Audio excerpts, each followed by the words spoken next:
Hello everyone, welcome to the fifth part of the video tutorial series Learning Pandas from Zero. My name is Sheng Shilang, and in this tutorial I will be your guide in Pandas. Today we will explore together how to describe a data frame. After a few long videos in the last few chapters, this video will be relatively shorter because it is mostly about the usage of some default functions of Pandas data frame. Let us recapitulate what we have learned in our last tutorial.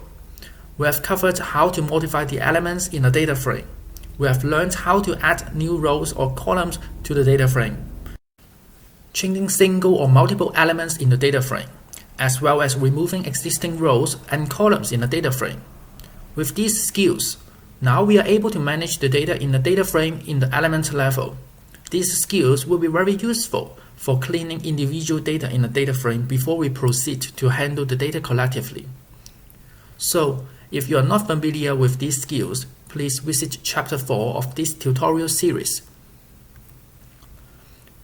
Once we know how to change the data frame, the next thing we want to understand is how to describe a data frame. For example, if you are given a large data frame, we do not really want to go through all rows and columns one by one to examine the properties of data.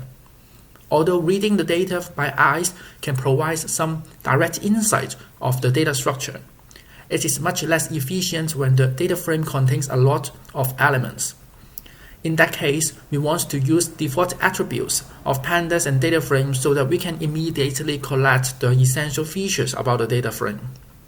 That include the size and headers of the data frame, its data type for each column, statistical features such as mean and median, as well as the unique elements along each column. First of all, we want to know how large the data frame is. We use the shape attribute. This will return a tuple containing the numbers of rows and columns. For example, let us reuse our old friend data frame. We can see that it has 3 rows, namely shop 1, 2, and 3, and 4 columns, namely shop, apple, orange, and kiwi. Indeed, Pandas returns us a tuple with 2 elements, 3 and 4. We can also use the native function name, which will return the number of rows in a data frame. For example, in our case, it will be 3. And I will also encourage you to explore another attribute, size. Then, we want to check what indexes and column headers the data frame uses. To do so, we ask for the attribute index and columns respectively. Pandas then return an iterable which contains all the index and columns of the data frame. Here I show you the application of our benchmark data frame, and we can see the result indeed confirms our expectation. This method is certainly useful for us to quickly get a summary what this data frame contains, assuming the column headers are named meaningfully. The iterable can be used in standard iteration like the standard for loop as shown here. We can use this attribute to ask Pandas to return an iterable. Then we can loop through the iterable to collect all index or column headers one by one. We can also choose to look at a part of the data frame. For example, the first few lines or last few lines. In that case, we use the method head and tail, and we pass the integer argument which represents the number of rows we want to read. Then Pandas will generate another data frame which contains the subarray. For example, in the example here, using head bracket 2, Pandas returns the first 2 rows, where we have the rows containing shop 1 and 2. This indeed agree with our original table. For your interest, you may also try the sample method, which has the same format. This will give you a number of rows taken randomly from your data frame. We can drill in to examine the data type of the table. This is a useful check to see if all the data has the same format. For example, using our data frame, by typing df.dtypes, we get the column shop, its object, apple, orange, and kiwi are int64. Notice that the string is classified as object in a data frame. However, In reality, it is more possible that the data frame can be mixed, just like the data frame at the bottom right corner. We have the entry for shop1 to be B instead of a number, and shop2 column kiwi being a floating point. In that case, Pandas will treat the column data type based on the subset, which is larger. In general, we have the integer subset being the smallest, then the floating number, and finally objects. Therefore, when we check the type for apple, now it becomes objects instead of int64. Similarly, for the column kiwi, the data type becomes float64.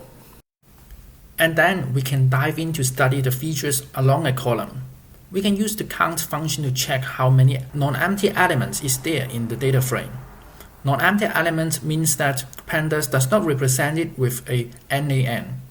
Since our 3x4 data frame is fully occupied, so naturally the df.count function returns 3 for each column. Notice that repeating elements are counted separately. For example, along column kiwi, the element 30 appear twice, but they are counted as distinct elements. How about if some elements are missing? In that case, Pandas does not count those elements as one feature. For example, let's switch one of the elements shop2 column apple to be none, that is empty element. Then if we ask Pandas to count, we find that now the column apple has 2 elements only. How about if we want to count only unique elements? There are some default functions in Pandas which help you collect these data quickly.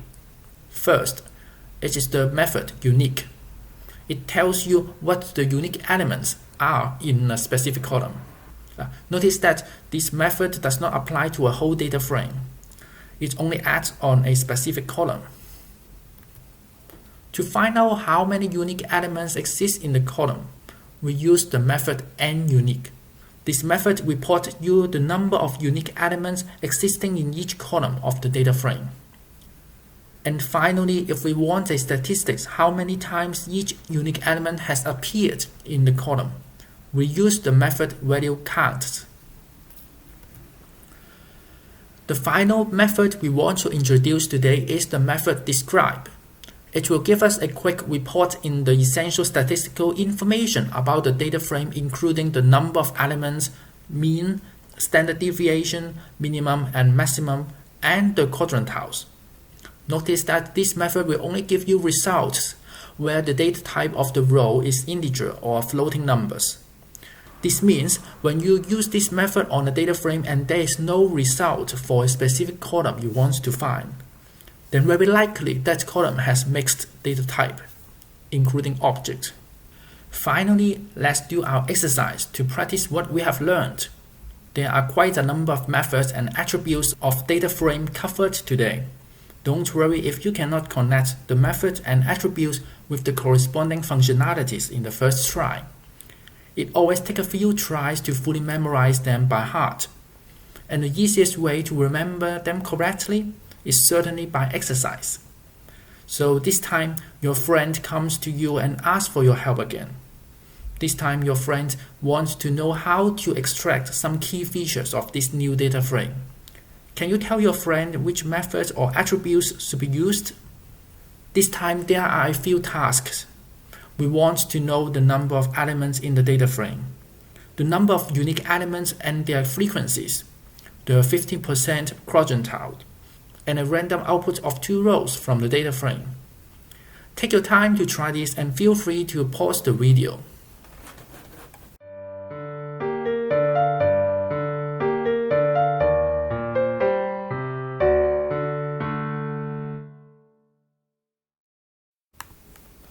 Welcome back. Now let's examine the answer one by one. The first one, we need to use the attribute size. Notice that it corresponds to the number of all elements in the data frame. The second one is by the nUnique method, which returns the number of unique elements in each column. To count the number of unique elements, we need to do it by 2 steps. First, we use the column attribute to fetch all the columns. And then we loop over the columns and use the value counts method. Notice that we cannot use this method directly on the whole data frame. For part 3, we just need to use the method described and get the 50% row in the output. Finally, we use the sample method to ask Pandas to randomly pick 2 rows for us. So that's the end of our 5th tutorial video. And once again, thank you for watching this video. I hope to see you again in the next tutorial. We will learn how to use Pandas to process column data collectively for our numerical analysis. Again, practice makes perfect. I will encourage you to also read my open source ebook to do some of the related exercise to strengthen your skills. I hope you have enjoyed the tutorial today. See you.